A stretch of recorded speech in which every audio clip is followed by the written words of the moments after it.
Do you know everyone in your office? Indeed.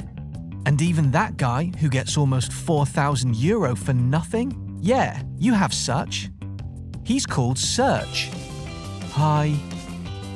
According to research by International Data Corporation, 80% of employees waste an average half an hour per day retrieving information.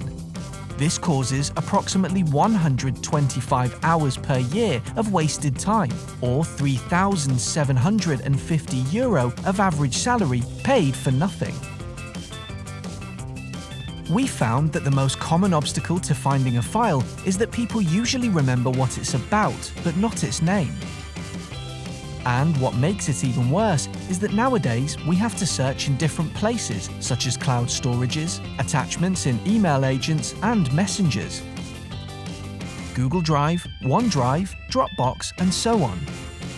So we decided to create a multi-cloud solution to finding any document anywhere, and even scanned documents.